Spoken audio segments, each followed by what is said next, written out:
paramount importance. The metal that comes from the real guns cannot be permitted to go to the FBI laboratory. If it does, you've really got a problem, because then you've got evidence in the legitimate apparatus of the Justice Department of the guns that shot the president, the existence of other guns. It can't be permitted to happen.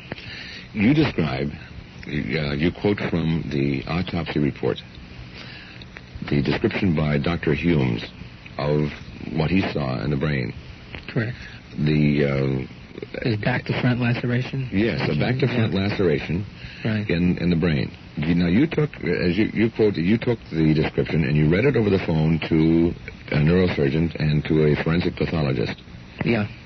And asked his reaction to that description. Oh, yeah. His first reaction was that the brain had obviously been cut into, and I was misreading the autopsy report, that I was really dealing with a description of a brain that had already been sectioned, and I kept saying, no, that's the way they got the body. Even more dramatic was what happened when Leslie Liebler read it on the phone to a pathologist. He covered the phone with his hand, and he told me what the guy's reaction was. It sounds like he was hit with an axe. So when the guy got off the phone, I said to Liebler, what are we going to do? And Liebler said, well, I guess the FBI is going to have to jimmy up some evidence that Oswald ordered an axe on the forward edge of the wound. So the question is, where's the metal that caused this laceration? If it's a legitimate bullet wound, there's a number of reasons for thinking it's rather odd. 2 pieces of metal were taken out of the brain. Tiny, really tiny, like pencil point size. Really tiny. Right. There was a bullet, apparently, Admiral Osborne saw when they took the body out of the ceremonial casket. That's right. There's a bullet in this case in the autopsy room. That's right. That drops to the table, and Osborne held it in his hand. And it was not mentioned in the autopsy report. That's right. What about Dr. Humes? Why would he not mention that?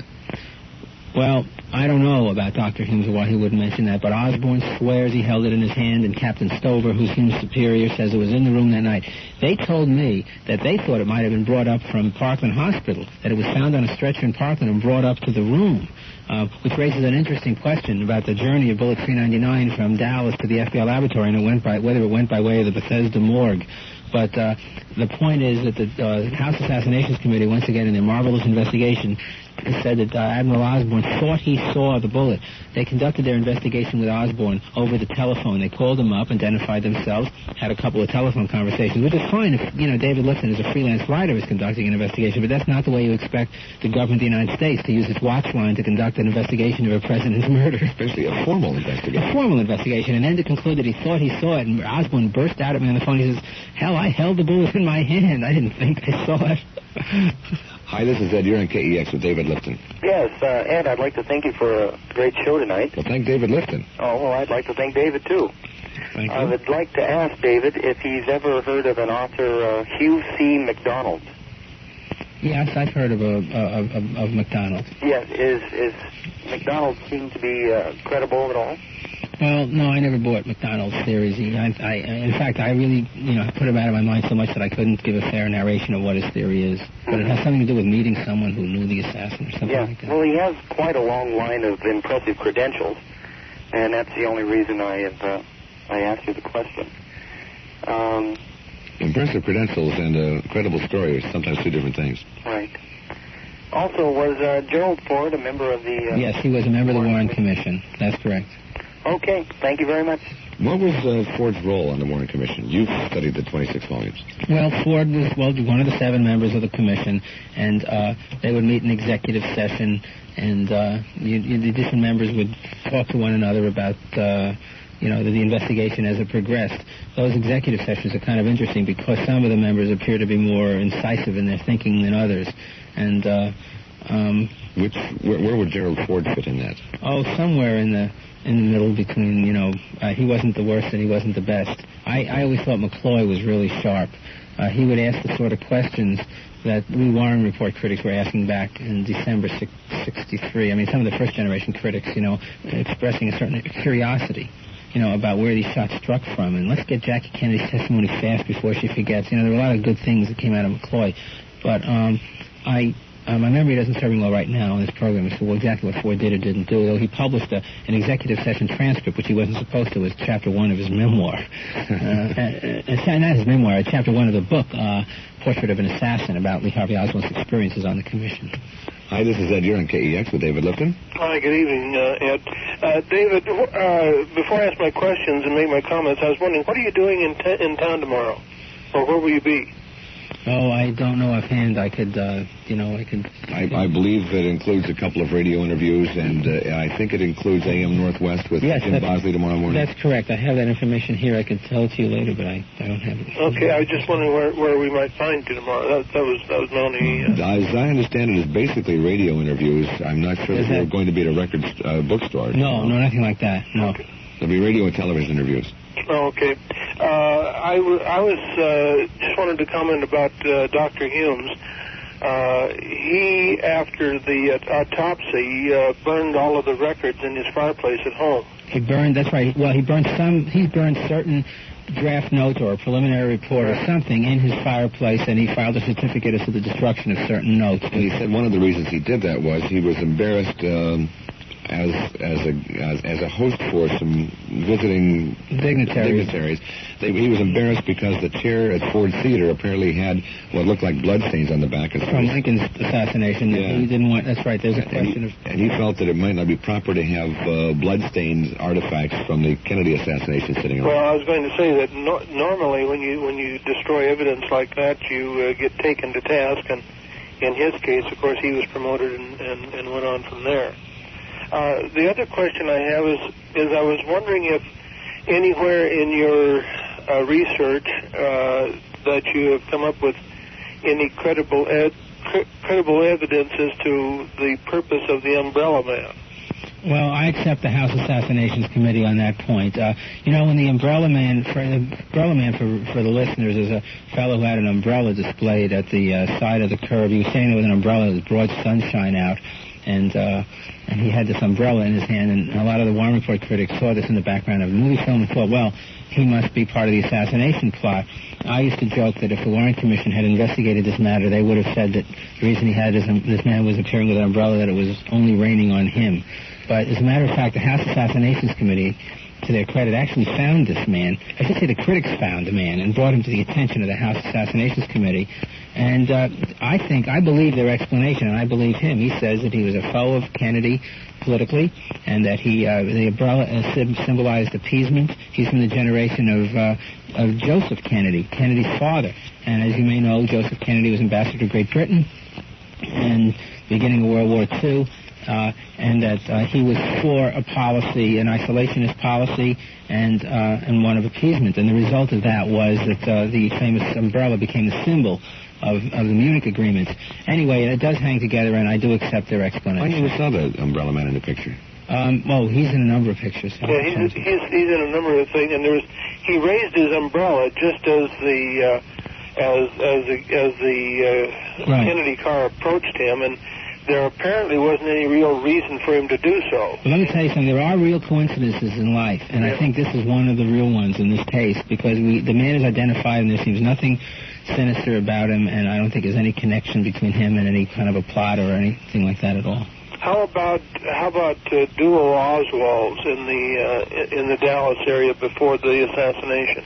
Well, that's a really broad question. There were a number of incidents, where Oswald was spotted. It was supposed to be Oswald in one location, and maybe it wasn't Oswald because of testimony that indicates he wasn't there.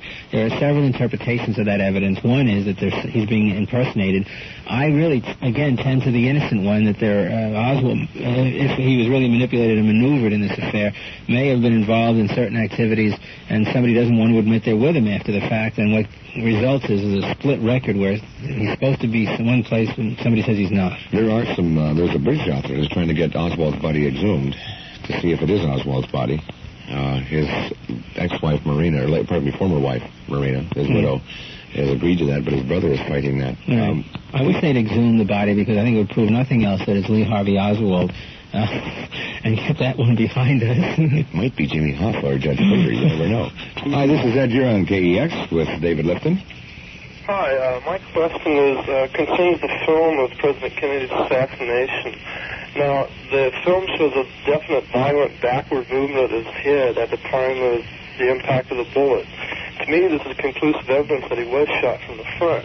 Yeah, I saw a TV program a year or two ago in which supposed experts said, no, that you can be shot from the back of the head and still have a violent backward movement. Okay. Could you discuss that? Sure.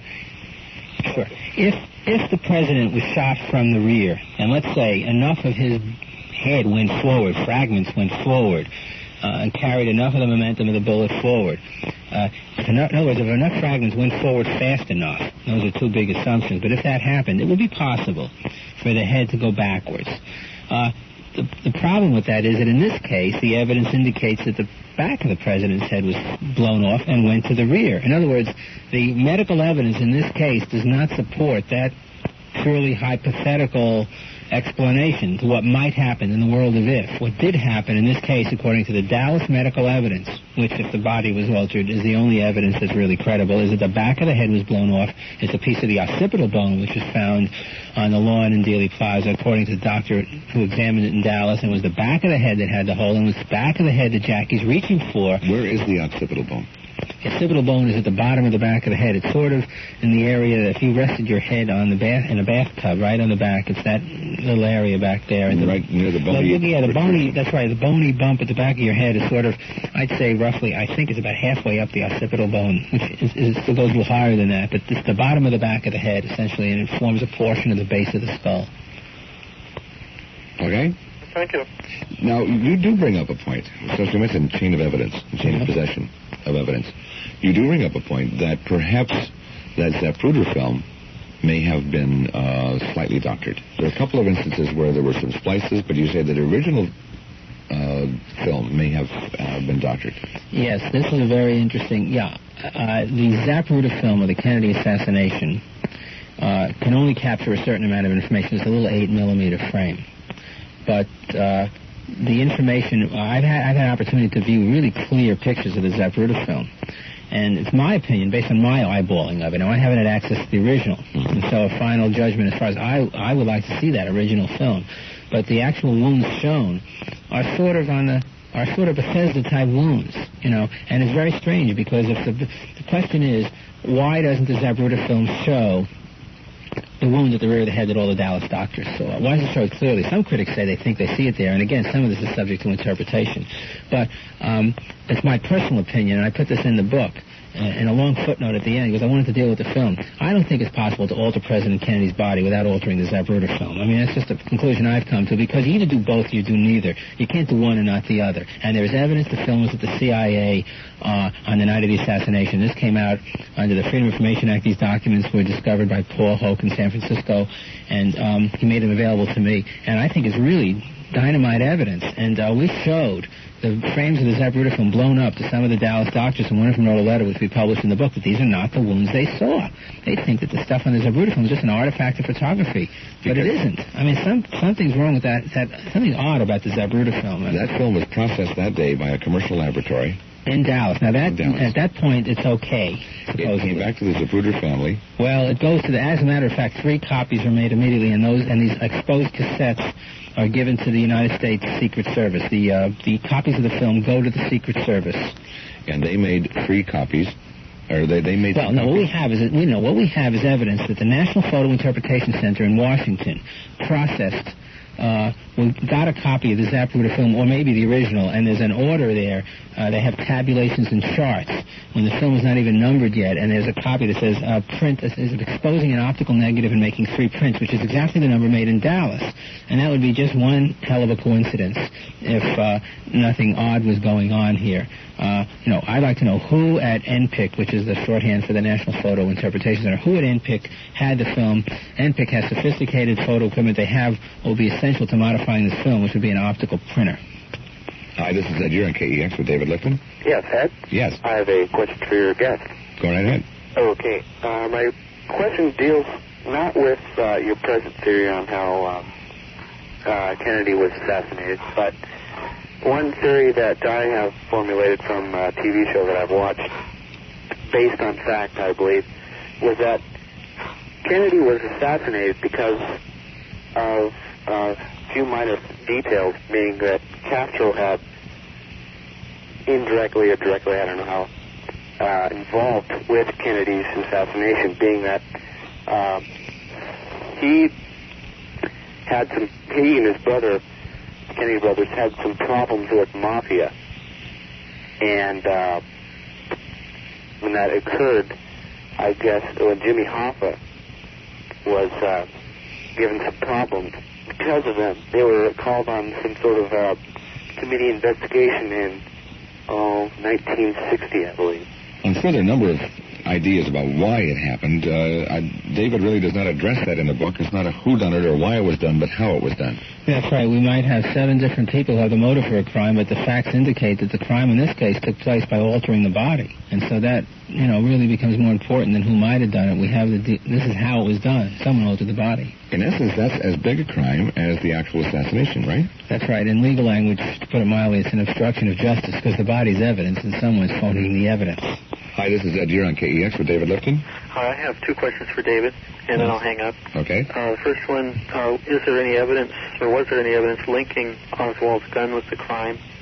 And second question, what about Governor Connolly's wound? From what direction did that bullet come from? Thank you. Okay. Yeah, what evidence is there linking the... Well, Oswald's gun with the crime is linked by the ballistic evidence, the 3 pieces of ammunition that match the gun to the crime that reached the FBI laboratory. One is the bullet that rolls off the stretcher, and the 2 fragments are found in the automobile about 10 o'clock at night. These are the 3 pieces of evidence large enough to be linked by a ballistic microscope. There were no bullets inside Kennedy's body.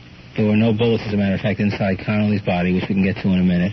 So those are the 3 pieces of ammunition that link Oswald's gun to the crime. In addition, there are 2 little tiny metal fragments in the brain that reached the FBI laboratory, and 1 tiny fragment allegedly that comes from Governor Connolly's wrist that reaches the FBI laboratory. These 3 fragments in pillboxes are used. The past Assassinations Committee performed spectrographic analysis and claimed that they come from the same bullets. In the book, I discuss this in one of the chapters, trying to deal with the spectro evidence. It's my belief that the spectro evidence, that those little pillboxes, I happen to accept the spectro evidence. That is, I believe that the metal there, the spectrographic analysis is sound, and therefore that metal must have been taken from those bullets at some point in the investigation.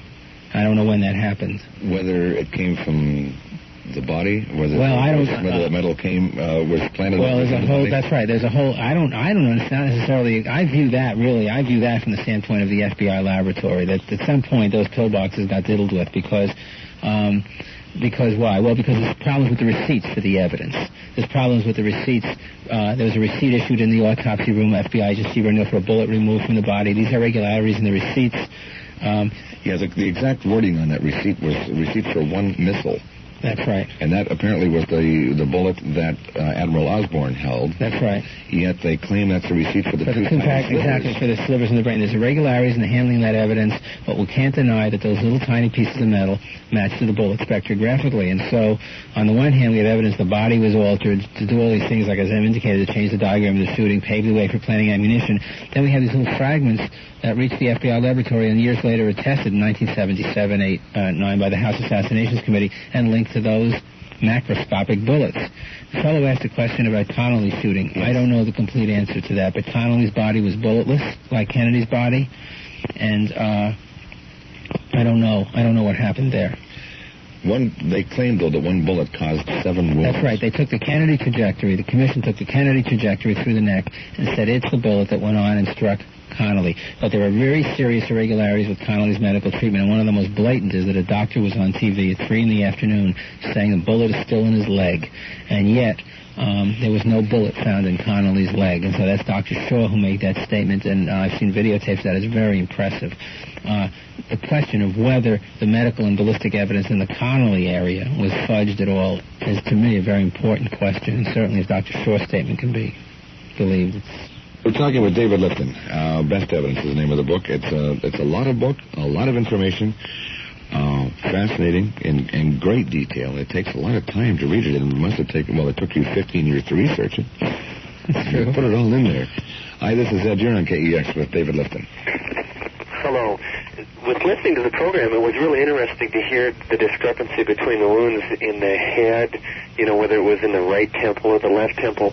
My question really is, could there have been a wound inflicted with a weapon during the time when there's all that confusion to make that kind of, added confusion to it all? What do you mean, inflicted with a weapon? Well, with the fact that there was, 2 wounds and they couldn't tell whether it was in the left temple or the right temple and there was confusion, could he have been shot after the fact, for instance, again in the head? Well, I doubt that. I don't think any wounds that were added to the body were added by a gun. I mean, let's make it very clear. The two wounds that do not appear at Dallas, which are reported on the body in Bethesda, are the two little entry wounds on the rear surface, one in the head and one in the shoulder or the back, depending on how you describe it. And these are the medical basis for the findings that the president was struck from the rear. Neither rear entry is seen in Dallas, and the two wounds that are seen in Dallas, the head wound and the neck wound, change in size and shape by Bethesda. But I don't think, in the case of the head, that anybody shoots into the head after death. I see. That those would have been done surgically or in some other fashion with a probe or something like that. Something like that's right. We don't know how. God knows how. Right. Okay. Yeah, there's all kinds of possibilities. Hi, this is Ed. You're in KEX with David Lifton. Hi. I was wondering why they didn't question Jacqueline Kennedy more at the time of the shooting. Was it because of her grief, or I know they said that they didn't go into any long questioning or anything. Well, I'll tell you why. Because according to the executive session transcripts, Earl Warren was too old-fashioned to conduct the hard-nosed kind of murder investigation that was necessary. John McCloy wanted to call her right away, and she was perfectly willing to testify. And in fact, it's she who volunteered information about the wounds when they finally called her 6 months after the fact. And what did the commission do? They excised it from the published transcript, and we didn't get her testimony until 1971. And it's kind of muddy, and you have to read it closely, but she talks about the back. In effect, she talks essentially about the back of his head being blown off. But it would have been much better if in December 1963, when her recollections were fresh, she was questioned closely, and even in June, if she was questioned in detail. But it's as if they were trying to be so gentlemanly about it that they didn't conduct the proper type of questioning of the widow, who was closest to him when he was shot. Let's be kind to the widow and not dig up too many bad memories. She was willing to talk about it. She, as Ben Bradley of the Washington Post said, she has French blood or something like that. She was certainly willing to talk about it. Hi, this is Ed. You're on KEX with David Lifton. Yes, may I speak with your guest, please? Sure, I'm here. I have always been apprehensive as to why there was no photographic coverage of that parade. Now, I've been to President's parades and important parades, and usually the photographers are in mass. What parade? When he was on this parade route.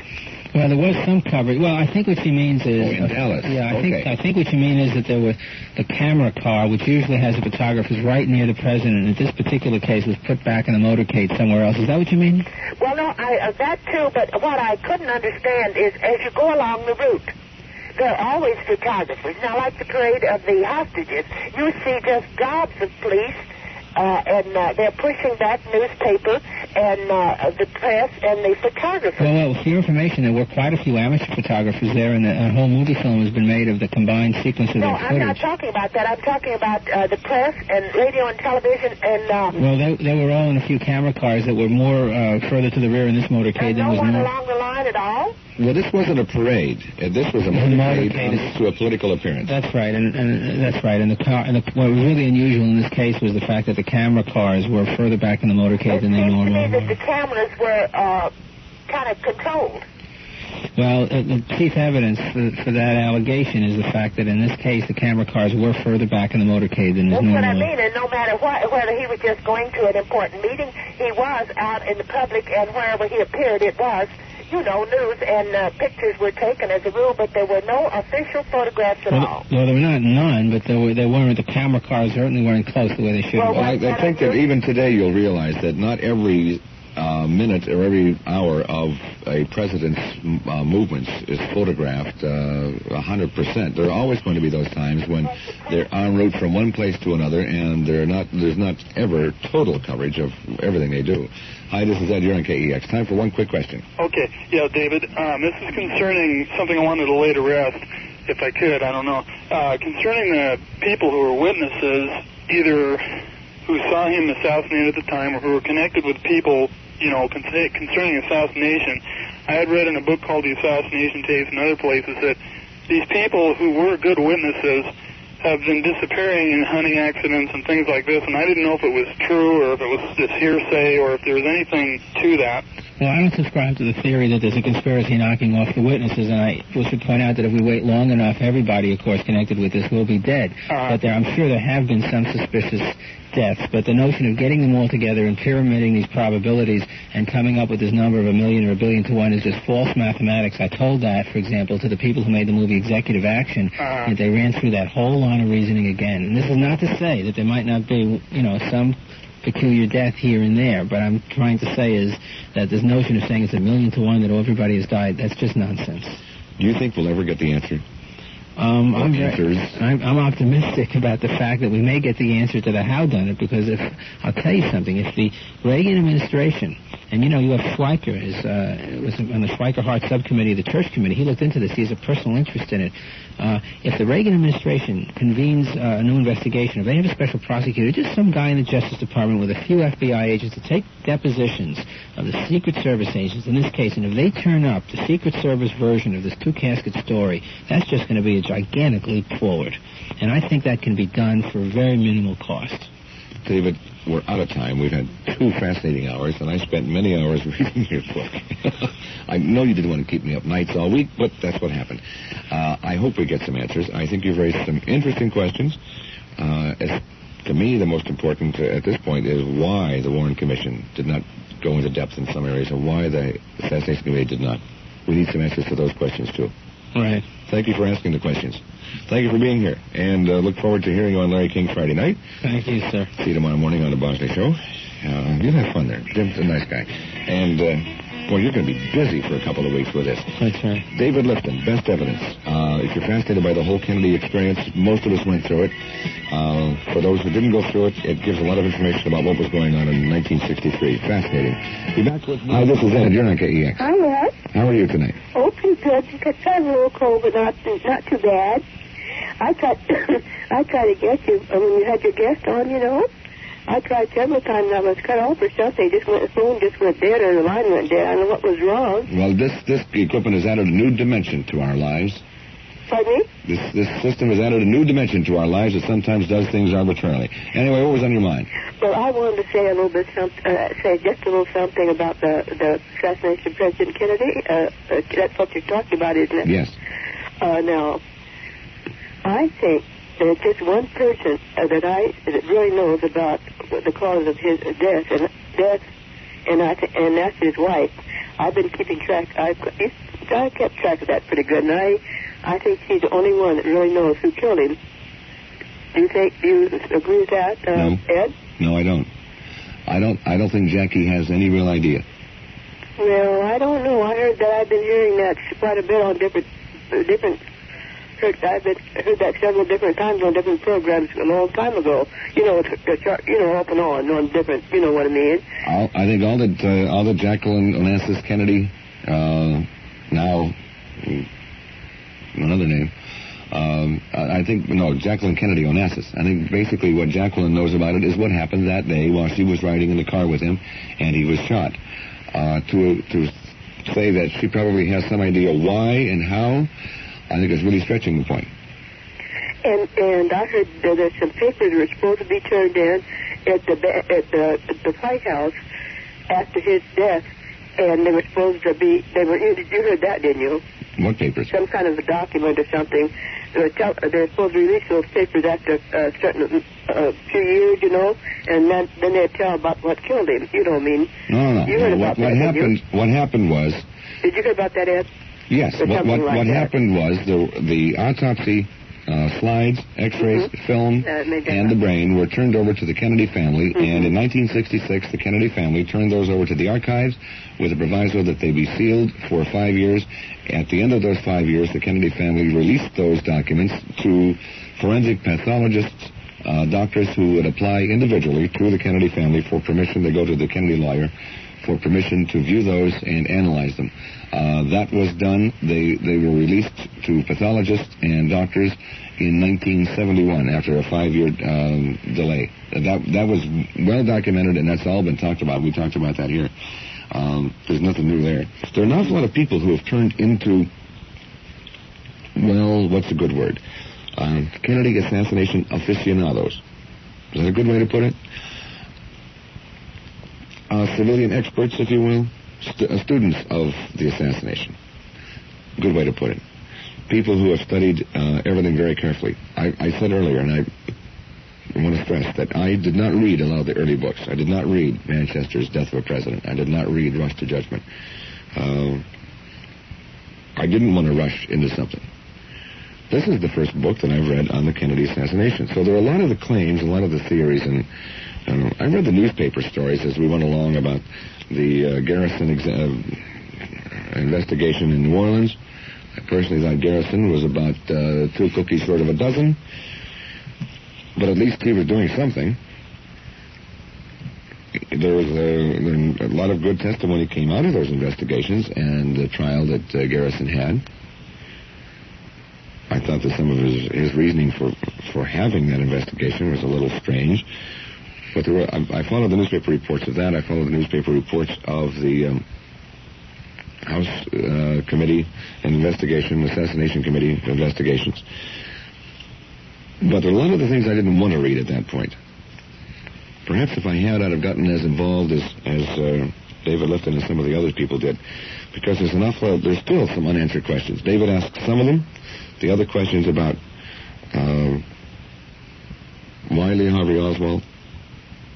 Why would they pick him, of all people? I mean, it's been documented that a caller mentioned earlier tonight, Lee Harvey Oswald was kind of a loser in life.